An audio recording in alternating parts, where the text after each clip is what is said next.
Good morning. আমি ওর কানে একটু কম শুনি। Very good. মানে মাঝে মাঝে একটু নাড়া দিতে হয়, বাসের লোককে একটু নাড়া দেবেন, আছেন কিনা।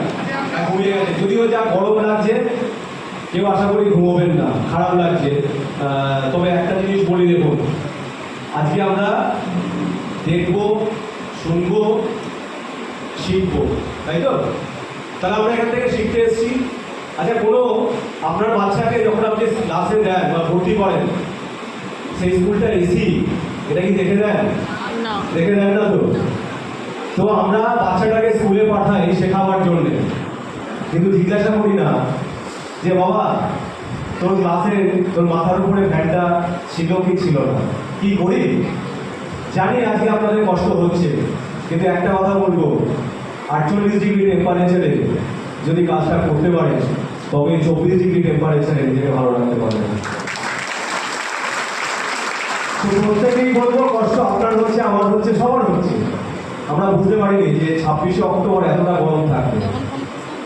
চেষ্টা করেছি যতটা সম্ভব অ্যারেঞ্জমেন্ট করার। আমি এখানে কোনো এসি হল পাইনি, বাধ্য হয়ে আমি আমার স্কুলটাকে দিয়েছি। দেখুন, এই স্কুলে আমি 25 বছর চাকরি করছি, আর মোদি কেয়ার করছি জাস্ট 6.5 বছর। আমি 25 বছরে স্কুল থেকে যা সম্মান পাইনি, 6.5 বছরে মোদি কেয়ার থেকে প্রচুর কিছু পেয়েছি। 5টা ফরেস্ট্রি,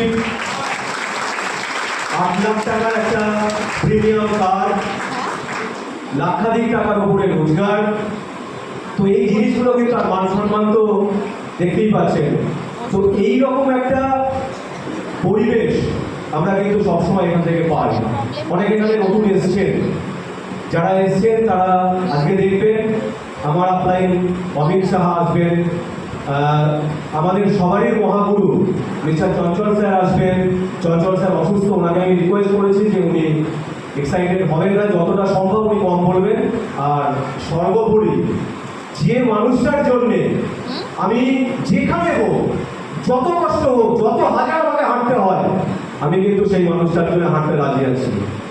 সেই মানুষটার কথা শোনার জন্যে আমি অধীর আগ্রহে বসে থাকি।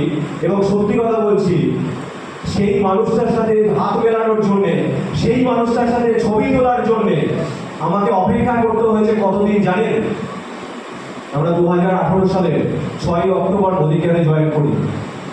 আর সেই মানুষটার সাথে আমি হাত মিলিয়েছি, সেই মানুষটার সাথে আমি ছবি তুলেছি 2024 সালের 12ই জানুয়ারি গত বছর। এতদিন আমি অপেক্ষা করেছিলাম